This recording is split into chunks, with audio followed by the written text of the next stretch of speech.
अस्सलाम वालेकुम everyone, I am Samar Shedar, I am back with another video. आज की वीडियो में हम अपने पास रिएक्ट के बेसिक स्ट्रक्चर को समझने वाले हैं और साथ ही साथ आपको हम बता रहे होंगे इसका वर्क फ्लो क्या है, ये किस तरह से फ्लो कर रहा होता है। रिएक्ट को समझना थोड़ा सा आप कह सकते हो डिफिकल्ट है, थोड़ा सा मुश्किल होता है, हर कोई नहीं समझ पा रहा होता।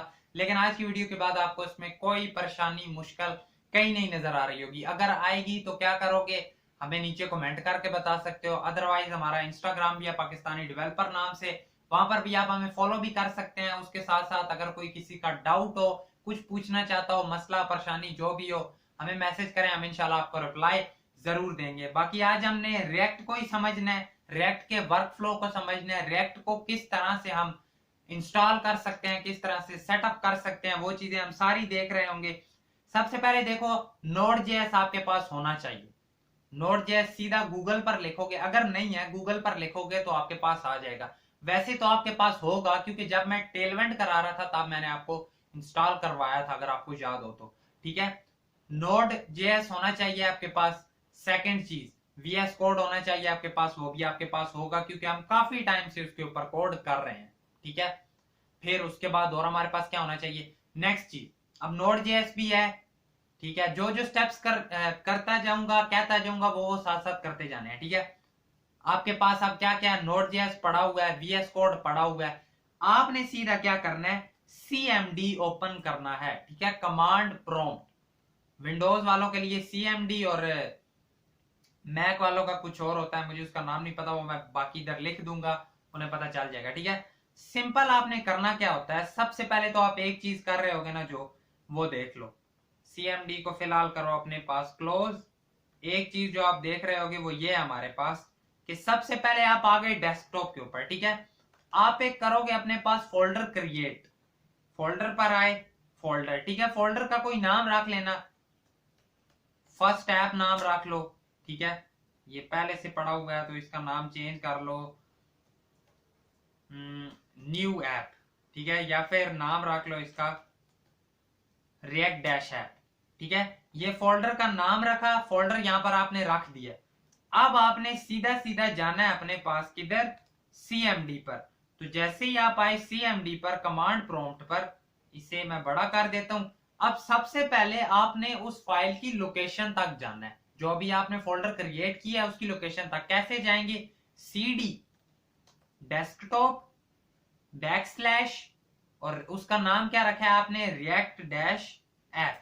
ठीक है, जैसे ही मैंने ये लिखा डेस्कटॉप, उसके बाद आगे रिएक्ट डैश ऐप, तो मैं एग्जैक्टली उस तक पहुंच गया। ठीक है, डेस्कटॉप लिखा देन रिएक्ट ऐप, मैं वहां तक पहुंच गया। अगर नहीं पहुंचोगे तो आपको बता देगा पाथ एग्जिस्ट नहीं करता, तो आप दोबारा से करेंगे। ठीक है, अब पहुंचने के बाद आपको एक लाइन यहां पर लिखनी है जो कि है npx क्रिएट रिएक्ट ऐप। ठीक है, आई होप सो नजर आ रहा होगा, और बड़ा कर देता हूं। npx create React app, same to same इसी तरह लिखना है। ठीक है, npx create dash React dash app और माई ऐप। ऐप का नाम कोई भी रख सकते हो, लेकिन हम अपने केस में माई ऐप रख रहे हैं। अब जैसे ही आप इसे लिखने के बाद इंटर करते हैं तो कुछ टाइम लगेगा आपके पास। ठीक है, 10 से 15 मिनट भी लग सकते हैं, ज्यादा टाइम भी लग सकता है, लेकिन कुछ टाइम लगेगा। उसके बाद लेकिन होगा क्या, आपके पास सारे उसके अंदर मॉड्यूल्स वगैरह इंस्टॉल हो जाएंगे या मॉड्यूल्स वगैरह डाउनलोड हो जाएंगे। मेरा पहले हुआ है तो मैं फिलहाल इसे इधर से करता हूं क्लोज। ठीक है, आप कर लोगे। ठीक है, इसके बाद होंगे आपके, मुझे पता है ये हो जाएंगे। मैंने अपने पास यहाँ पर इसे रखा हुआ है पहले से क्रिएट करके, क्योंकि मेरा लैपटॉप थोड़ा सा वीक है, ये टाइम ज्यादा लगाता है। दैट्स वाई मैं इसे डायरेक्टली यहां पर आकर अपने पास कर लेता हूं ओपन। वीएस कोड में मैं आया, मैंने लिखा कंट्रोल के ओ। ठीक है, या आप इधर ऊपर से भी कर सकते हो, यहां पर लिखा होता है फाइल। ठीक है, न्यू फाइल ओपन करनी है या न्यू फोल्डर ओपन करना है, जो भी, कंट्रोल के ओ प्रेस कर लो ज्यादा अच्छा है। तो डेस्कटॉप में आए, जो हमने, मेरे पास जो पड़ा हुआ है वो उसामा नाम का। ठीक है, अब वो आपके पास कौन सा होगा, अभी जो हमने उधर बनाया है। ठीक है, रिएक्ट ऐप, उससे आप ओपन करोगे। ओपन करने के बाद जब सारा कुछ उधर से हो जाएगा ना, क्रिएट वगैरह, देन आपके पास उसके अंदर एक और फोल्डर आ रहा होगा माई ऐप नाम का। अभी मैंने आपके सामने लिखा था ना, npx create React app space डालकर माई ऐप, ये वही माई ऐप है। इसे भी ओपन कर लोगे डबल क्लिक करके, देन आप फोल्डर को सिलेक्ट कर लोगे। ठीक है, अब हमने फोल्डर सिलेक्ट कर लिया, जैसे ही इधर आए साइड पर तो ये बहुत सारी चीजें आपके पास आ चुकी हैं। ठीक है, टर्मिनल अपने पास पहले ओपन करो, रुक जाओ मैं पहले ये मोड ओपन कर लेता हूं ताकि मैं कोई भी शॉर्टकट यूज करूं आपको पता चल रहा हो। ठीक है, अब टर्मिनल अपने पास ओपन करना है। टर्मिनल मैंने कैसे ओपन किया, अपने पास कंट्रोल शिफ्ट देन जो हमारे पास वो आ नहीं रहा होता डैश सी एस्केप के नीचे जो होती है टिल्ड साइन वाली, कंट्रोल शिफ्ट और वो मैंने प्रेस किया, देन मेरे पास डायरेक्टली ये ओपन हो गया। अब जैसे ये ओपन हो तो देखो ये कहां पर है, desktop Usama then my app, exact वही लोकेशन है। आपके केस में क्या होगी, desktop then React app then my app. ठीक है, लोकेशन वो होगी। जैसे यहां पर अगर लेट सपोज आप माई ऐप तक नहीं हो, स्लैश माई ऐप आगे लिखा हुआ नहीं आ रहा, तो आप सीडी माई ऐप लिखकर वहां तक जाओगे। जाने के बाद आपको इधर एक लाइन लिखनी है npm स्टार्ट। जैसे ही npm स्टार्ट लिखकर आप करते जाओगे इंटर, देन आपके पास थोड़ा सा टाइम लगेगा और आपकी जो रिएक्ट ऐप होगी वो लोड होकर आपके सामने आने वाली है। ठीक है, यस कर देते हैं।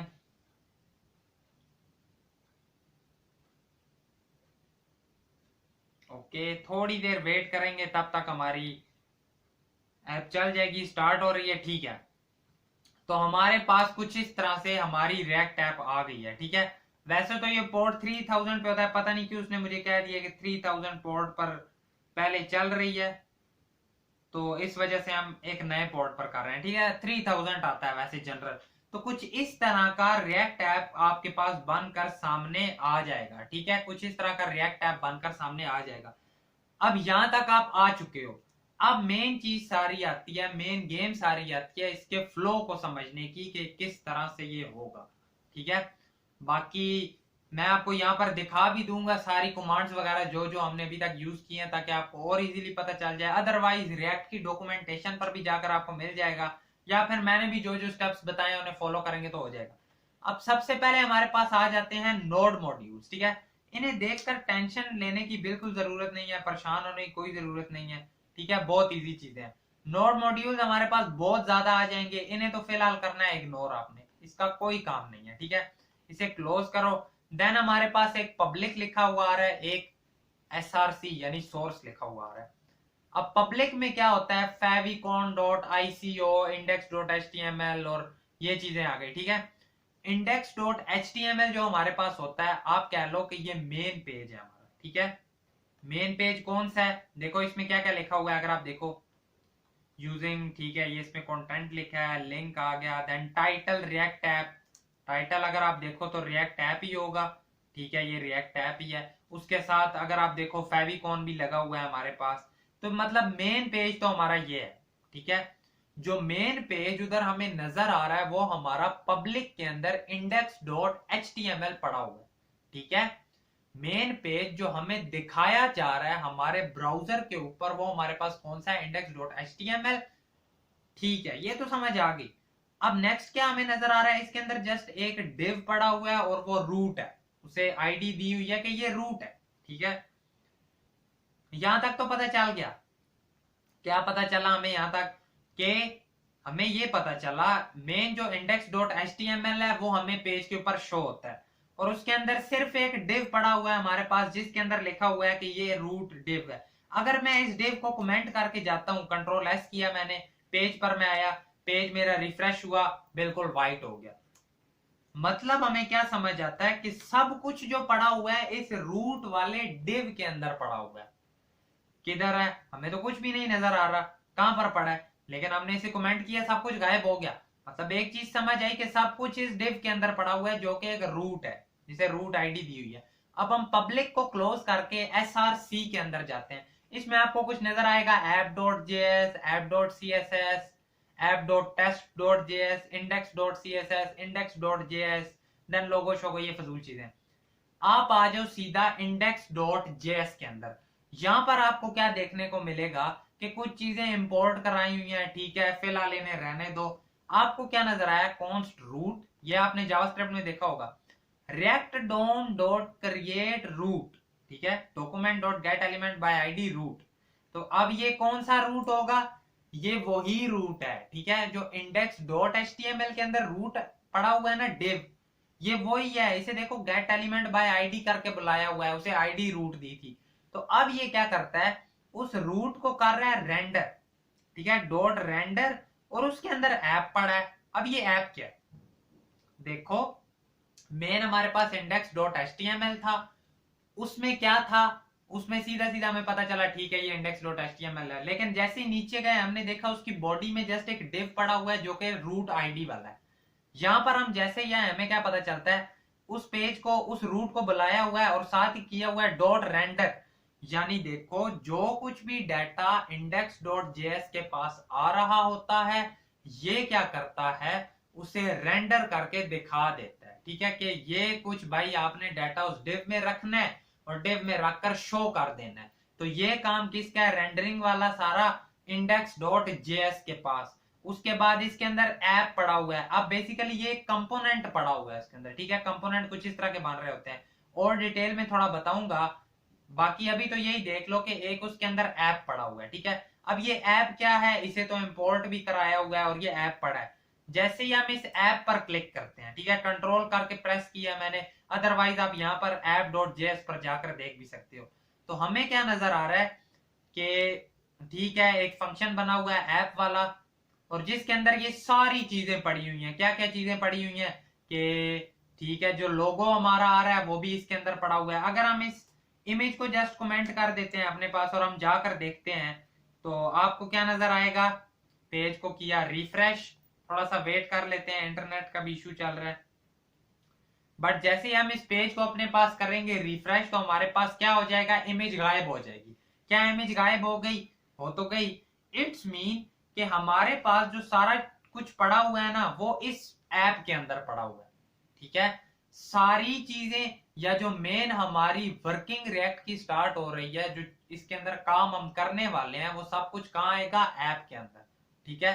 वो सब कुछ हम ऐप डॉट जेएस के अंदर रख रहे होंगे। ऐप डॉट जेएस किधर जाएगी, वो इंडेक्स डॉट जेएस के पास चली जाएगी, ठीक है। इंडेक्स डॉट जेएस क्या कहेगी कि मेरे पास जितना डाटा आया है सारे को रेंडर कर दो, इस सारे को शो कर दो, दिखा दो, ठीक है। रेंडरिंग वहां हो गई। देन क्या होगा, इंडेक्स डॉट जेएस किसके पास चला जाएगा, रूट एलिमेंट में जा रहा है, क्योंकि वो रूट एलिमेंट में ही रेंडरिंग कर रहा है ना, कि सारा कुछ डाटा मैं इतना ले आया हूं, रूट एलिमेंट को ये दे दो, रूट डिव को दे दो। उसने रूट को दे दिया, रूट किस में पड़ा हुआ है, मेन हमारे पास इंडेक्स डॉट एचटीएमएल में पड़ा हुआ है, और वहां पर वो शो करा देगा। अगर आपको मैं पिक्टोरियल छोटा सा बनाकर दिखाऊं तो आई होप सो आपको और थोड़ी इसकी समझ आएगी। एक, देन दो, फिर तीन, ठीक है, कुछ इस तरह से है हमारे पास। अब देखो ये हमारे पास क्या पड़ा हुआ है, ये हमारे पास पड़ा है जी, बड़ा ही लिख लेते हैं, ऐप डॉट जेएस, ठीक है। ये हमारे पास क्या पड़ा है, इंडेक्स डॉट जेएस। ये हमारे पास क्या पड़ा है, इंडेक्स डॉट एचटीएमएल, ठीक है। अब इसमें क्या हुआ कि हम जो कुछ हरकतें, जो कुछ चीजें करने वाले हैं वो इसके अंदर करने वाले हैं, ठीक है। और वो कहां पर चला जाएगा, ये कंपोनेंट है, और ये कंपोनेंट हम दे देंगे इंडेक्स डॉट जेएस को। वो जो उसके अंदर इस तरह से पड़ा हुआ था ना, बेसिकली वो ऐप कंपोनेंट हमने इंडेक्स डॉट जेएस के अंदर रखा हुआ था। फिर क्या होता है कि इंडेक्स डॉट जेएस घूम फिर कर इधर आ जाती है और वो कह देती है कि जो डिव पड़ा हुआ है ना, कौन सा डिव है, रूट वाला, ठीक है। ये जो डिव पड़ा हुआ है सारा कुछ आपने लाकर इसके बीच में रख देना है, तो इस तरह से कुछ आपको सारा पेज नजर आ जाता है। अब ऐप डॉट जेएस के अलावा हम और भी बहुत से कंपोनेंट क्रिएट कर सकते हैं, ठीक है। किस तरह, लेट सपोज अगर आपको बताऊं तो आप इधर 1 2 3 4, गंदे बनाया, बहुत छोटे छोटे बनाता हूं, 1 2 3 4, ठीक है। आप और बहुत से कंपोनेंट्स बना सकते हैं, और ऐसा भी है कि इन सब कंपोनेंट्स को आप लाकर ऐप वाले के अंदर भी रख सकते हैं, ठीक है। और हम कर भी कुछ इसी तरह रहे होंगे, सारे कंपोनेंट्स ऐप में आ रहे होंगे, ऐप इंडेक्स डॉट जेएस में खुद ब खुद जा रहा है, इंडेक्स डॉट एचटीएमएल में इंडेक्स डॉट जेएस खुद ब खुद जा रहा है, ठीक है। तो कुछ इस तरह से सारी वर्किंग फ्लो सा इसका चल रहा होगा, जो हमें पता चल गया, ठीक है, कि किस तरह से चीजें आती हैं, किस तरह से दिखाई जाती हैं, किस तरह से शो होती हैं। अदरवाइज आपको साथ एक से दो चीजें मैं और बताता हूं, जो कि आप एक्सटेंशंस डाउनलोड कर लेना, देखता हूँ मैंने रिएक्ट की जितनी डाउनलोड की होंगी वो मैं आपको सारी बता देता हूँ, जो जो मैंने इसकी इंस्टॉल की हुई है। ठीक है, एक ये ES7 प्लस रिएक्ट स्लैश रेडेक्स, ये वाली आई थिंक सो मैंने की हुई है, ये भी आप कर लेना। उसके बाद ये सिंपल रिएक्ट वाली है, ठीक है, ये सिंपल रिएक्ट वाली मैंने की हुई है, ये भी कर लेना। साथ ES7 plus React Redux React Native snippet, ये भी कर लेना। और सिंपल रिएक्ट स्निपेट्स, ये भी कर लेना। ठीक हो गया। ES7, ठीक है, ये वाली ये भी कर लेना। ठीक है, तो ये कुछ एक्सटेंशन हैं जो मैंने की हुई है, ये भी मैंने की है। रिएक्ट एक्सटेंशन पैक, ये वाली भी कर लेना। ये कुछ है, ठीक है, छोटी छोटी, दोबारा से देख लो। ये रिएक्ट वाली ये कर लेना, ES7 प्लस ये वाली कर लेना, सिंपल रिएक्ट स्निपेट, ES7 और रिएक्ट एक्सटेंशन पैक। देखो मैंने एक्स्ट्रा भी की हुई है, ठीक है, मैंने ज्यादा भी की हुई है, जिनका मुझे नहीं भी पता मैंने वो भी की हुई है, बट इशू कोई नहीं है। ठीक है, एट द एंड आपको यही फैसिलिटेट कर रही होंगी, यही आपको लिखने में आसानी दे रही होंगी। लेट सपोज छोटी सी एग्जांपल दिखाता हूँ। अब मैं आपको कहता हूँ कि इस app.js को उड़ा दो। जैसे ही आप app.js उड़ाओगे तो ये पेज बिल्कुल आपके पास व्हाइट हो जाएगा। अब आपने इसके अंदर कुछ लिखना है तो आप क्या करोगे, सीधा सीधा मैं आपको कहूंगा कि अगर इसके अंदर कुछ लिखना है, RAFCE लिख दो। अब RAFCE मैंने लिखा है, मुझे उसने सजेशन दे दिया और मैंने इंटर कर दिया। ठीक है, इंटर करने से इसने मुझे सारा इंपोर्ट कैसे करेंगे, एक्सपोर्ट कैसे करेंगे, सब कुछ बनाकर दे दिया। आपने सिंपल उसका नाम लिखना होगा। लेट सपोज आप नाम लिखते हो न्यू या ऐप, फिलहाल इस केस में ऐप ही रखो क्योंकि ये हम ऐप वाले कंपोनेंट को ही चेंज कर रहे हैं। ठीक है, ये कुछ इस तरह से मैंने जस्ट RAFC लिख कर एंटर किया तो मेरे पास आ गया, अदरवाइज हमें वैसे सारा लिखना पड़ता। अगर मैं लिखता हूं हेलो आई एम उसामा, ठीक है, मैंने कंट्रोल S किया, मैं जाकर देखता हूं तो मुझे क्या नजर आया, हेलो आई एम उसामा लिखा हुआ नजर आ गया। तो कुछ इस तरह से रिएक्ट की वर्किंग हमारे पास चल रही होती है। ठीक है, अलग से कंपोनेंट इसमें बनाए जाते हैं। अगर एक छोटी सी एग्जांपल दे दूं कंपोनेंट किस तरह से बनाए जाते हैं, तो अब देखो हम एक बेसिक स्ट्रक्चर लेकर ही चल रहे होंगे, हम कुछ भी एक्स्ट्रा फजूल चीजें बीच में नहीं कर रहे होंगे। SRC पर राइट क्लिक करो, न्यू फोल्डर बनाओ और उसके बीच में लिख दो कंपोनेंट्स। ठीक है, COMPONENTS कंपोनेंट्स, इंटर किया, इस पर राइट क्लिक करो और न्यू फाइल पर क्लिक करो और नया एक बना लो कंपोनेंट। ठीक है, card.jsx। अब उस टाइम मैं आपको कह रहा था ना .jsx, आप .js भी कर सकते हैं लेकिन .jsx करें तो ज्यादा ठीक है, सही है। अभी मैं आपको बताता हूं JSX और JSS में क्या फर्क होगा। देखो अब कुछ इस तरह से अलग से कंपोनेंट हमने बनाने के लिए रख दिया कि ये ठीक है, ये अलग कंपोनेंट है, आ गया।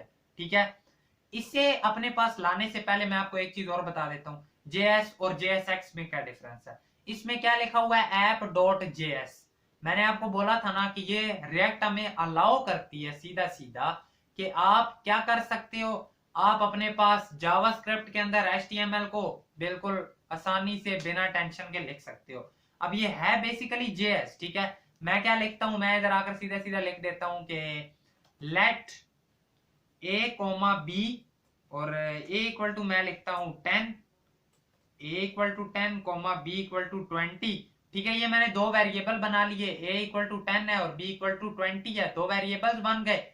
और अब मैंने इन्हें करवाना है इधर प्रिंट, लेकिन मैं चाहता हूं कि ये इस div के अंदर ना है, ये मेरे पास आ रहे हो H2 के अंदर। ठीक है, अगर मैं क्या चाहता हूं कि मेरे पास H2 के अंदर आ रहे हो तो मैं सीधा सीधा क्या करूंगा, मैं आकर इधर लिख दूंगा कि एक आपने H2 क्रिएट करनी है। मैंने इस तरह लिखा H2। ठीक है, तो देखो ये मुझे मैनुअली लिखना पड़ा है। अगर आपने एक चीज नोट की हो ना, सॉरी, तो मुझे देखो बनाना पड़ता है। मैं यूं डायरेक्टली H2 नहीं लिख पा रहा, मैं यूं H2 लिखूं और एंटर करूं मेरे पास H2 बन जाए। ठीक है, ये काम इस तरह नहीं हो रहा होगा, मैंने H2 लिखा है अलग से। लेकिन अगर अब मैं इसे कन्वर्ट कर देता हूं अपने पास किस चीज में, JSX में। ठीक है, यहाँ पर एक ऑप्शन होता है, अभी आ नहीं रहा मेरे पास, आई डोंट नो व्हाई ये है। ठीक है, जावास्क्रिप्ट के ऊपर मैंने क्लिक किया तो मेरे पास ये ऑप्शंस आ गए। ठीक है, यहाँ पर मैं लिखता हूँ JSX और ये जावास्क्रिप्ट वाली मैंने कर दी। अब वो देखो अगर आप, तो वो रिएक्ट में कन्वर्ट सी हो गई है। अब मैं अगर सिंपल H2 लिखता हूँ वो मुझे क्या देगा कि एंटर करो, आपके पास H2 बन गई।